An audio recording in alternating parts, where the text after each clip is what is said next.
Well, we will go ahead and get started. I'd like to welcome the defending champion of the Hero World Challenge, Viktor Hovland. Viktor, thanks for joining us for a few minutes. A little bit dicey out there today. We'll start with just taking you back to last year, just some thoughts on the victory here last year and the excitement level building around coming back and trying to defend this week.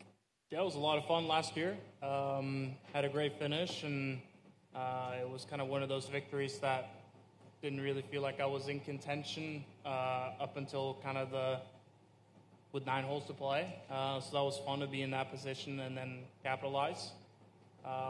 It's a cool resort, and I'm happy to be back and hopefully play some of the same golf that I did last year. And I asked you on the way in, just what is your plan kind of coming up and as we ease into 2023? I usually go back home to Norway for Christmas and spend time with family and take it easy. I never like to take a lot of time away from golf. I'll probably still try to hit balls inside and stuff, but it's pretty limited what you can do as far as getting good practice in. So, but it'll be nice to take some time off. Okay, and I got one more question, then if y'all want to put your hands up, in the interest of time, we'll jump right into questions. Kind of assess 2022. If you would, how your season felt, what you felt good about, and what you're looking forward to working on. Yeah, I feel like I've made some good progression in terms of, I would say I'm a better chipper, I'm better around the green, and I've taken a huge step in the right direction in terms of putting. I didn't really feel like I was a great putter before. Now I feel like I'm a consistently good putter, which is a huge strength. However, I do feel like I have lost a little bit of the consistency in terms of ball striking week to week.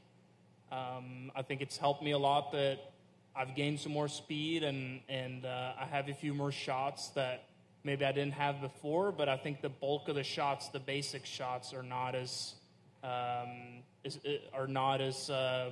good as what it used to be, and that's 90% of the shots that you hit. So just trying to get back to a little bit of that consistency. Okay, well, we'll take a few questions right here. 2 questions, Viktor. The first one is, last year you were witness to, at this tournament, you were witness to Colin giving the engagement ring to his fiancée at that time. Were you there for his marriage? And did he make sure that the way you stole the tournament from him, did he make sure that you got a good gift for him? I was not in the wedding, but we're staying together this week, and sounded like it was a pretty good wedding, and went to dinner with JJ, his caddy, and heard a lot of stuff about it. So it sounded like it was a good weekend, and it was. Speaking of the finish from last year, I'm sure he's a little bit upset about that, but. He's going to be in that spot many, many more times, and it's just sometimes you're going to finish that way. But in his case, most of the time he's probably going to finish it off. So it's just one of those that I got maybe the upper hand on that one, but he might get one back the next time. So certainly won't be giving him any gifts for that. And my second question was that given how 2023 is going to shape up, and you will have to play the elite tournaments and things like that, is there going to be anything different in your schedule that you're planning, given this year hasn't been really up to your kind of high standards? Sorry, can you just speaking about the schedule in general, was that the question? Yeah. Are you making any changes in your schedule? What kind of things are you planning to do? Yeah, I don't think not too many changes. It's more, I'm probably going to play a lot of the same events that I have been playing. A lot of the elevated events are pretty much the tournaments that I were planning on playing. Just maybe that we're going to have to play a little bit more. So it's going to be a very busy year next year. Okay, we'll go Rex and then Fergie. Viktor, you talked about your improved putting. Can you just talk through that process of how you felt like you sort of came out the other end? Yeah, I mean, it's trying to break putting into categories. You got to start the ball on line, you got to have good speed control, and then you got to have good green reading. I always felt like I've started the ball really well online, and I've had pretty decent speed, but I would have weeks where I would start balls online and I would miss 6-footers, so because I just wasn't reading it right. So I think aim point was a huge step in the right direction for me. Some people just see the breaks naturally and they can figure out where to aim. I guess I didn't have that angular acuity that some other people have, and aim point was a way for me to trust a system that at least gets me closer to the hole instead of just a wild guess. And kind of an unrelated, do you understand how the PIP works? And I think you finished 20th on the list. Is that what you think about where you should have landed? I don't know. I haven't really paid too close attention to it, to be honest. I just saw my name on the list and I thought, hey, that's nice. But, yeah, I don't know if I should have been 18 or 17 or 21. I don't really know, to be honest. Fergie. Interesting, Victor, on your schedule, which I was just looking at. You played pretty much all the elevated events anyway, except for Hartford, which you were going to, and then withdrew. Say that again? You were in Hartford last year and then withdrew, right? Your plan was to play Hartford at one point. But I'm curious, in a Ryder Cup year, how will you balance what's required of you with playing in Europe? And kind of as a second part to that question, do you have any thoughts on any of the live players and their eligibility for Ryder Cup? So with the schedule being as dense as it is, it's going to be tough to play all those events. And I think in a singular year, you can make that work easy, but I hope the future of my career is not going to be scheduled in that way, where I'm basically forced to play 23, 24 events or 25 events a year. Now, I might do that in a certain year, but I think being essentially forced to do so is not how I would like to have my career look in the future. When it comes to the live players and the Ryder Cup eligibility, there's certain tournaments that you have to play, and obviously with them playing on a different tour, it's going to be hard for them to meet the requirements. Whether they should be eligible or not, I don't really have a strong opinion on. I'm going to defer that to the European Tour and the Ryder Cup committee and let them figure that out. Say that again? Still haven't made my decision there, but it's just looking at the schedule and with the amount of traveling, it's something that it doesn't look too great. So, but we'll see what happens.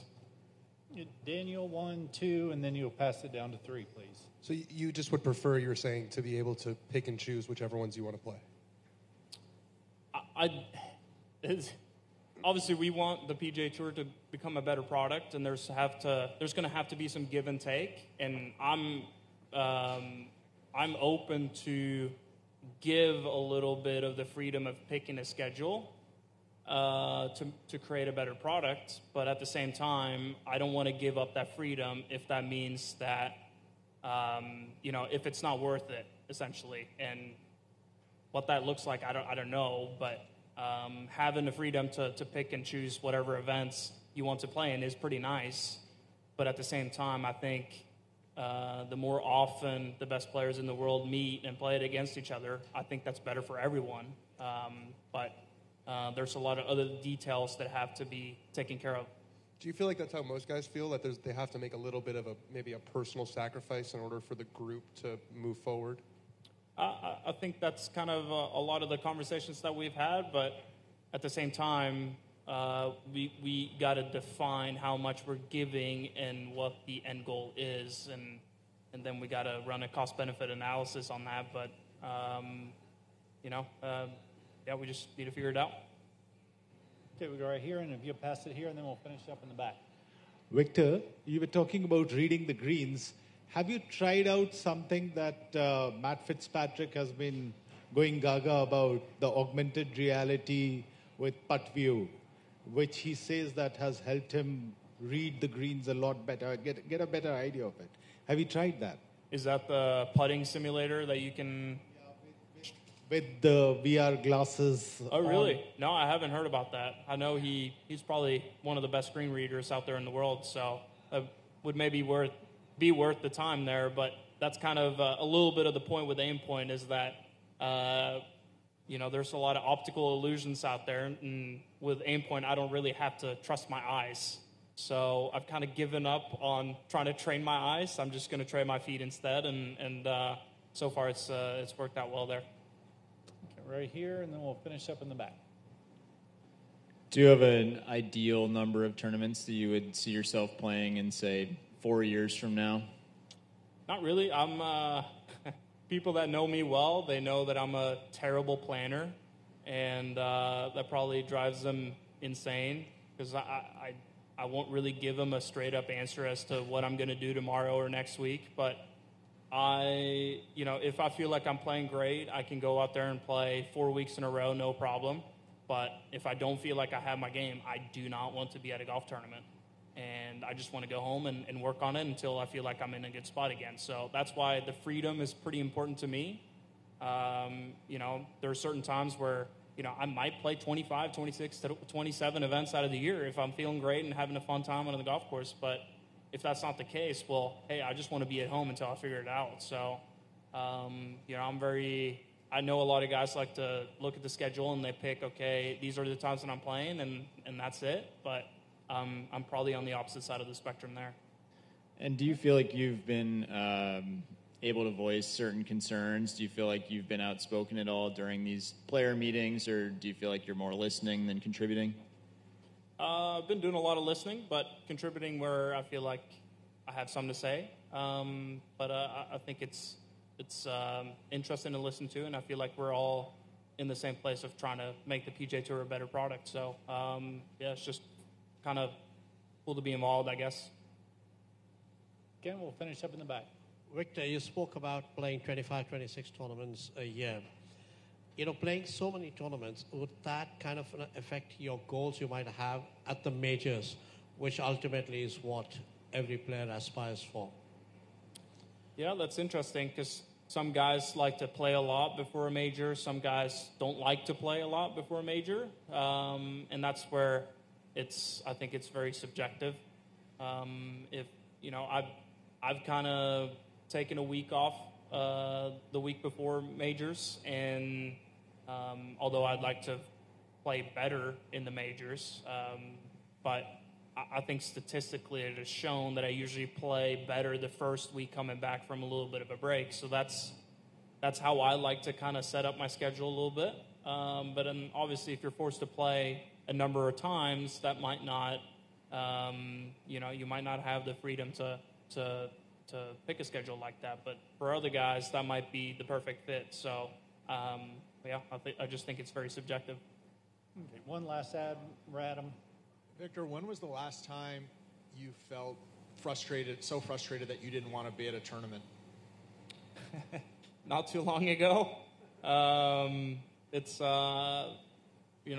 felt like my ball striking just hasn't quite been up to par, and it's a little frustrating showing up to events when you don't feel like you have your best stuff, and you might hit a 7-iron from the fairway, and you might hit it to 30 feet, and it's not a bad shot, but it's just kind of the way you hit the shot, and that, okay, that was just not good, and you don't have the confidence over the ball thinking that, okay, I'm going to stuff this 7-iron, because that's what I used to do when I first came out here, and, the last 2 years, basically, it's been pretty deadly from the fairway.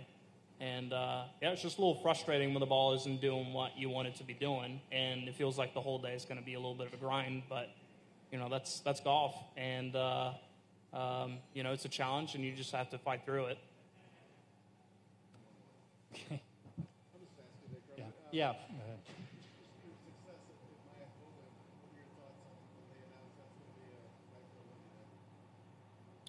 Yeah, I mean, it's a free market. They can do whatever they want.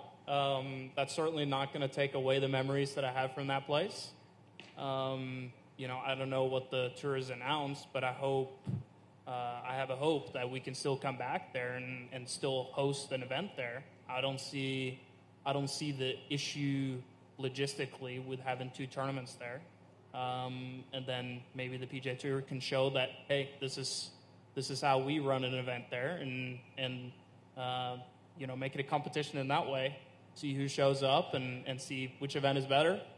But you know, if not, then you know, I'll try to find other places that I can win on. All right, Victor, thank you. Yep.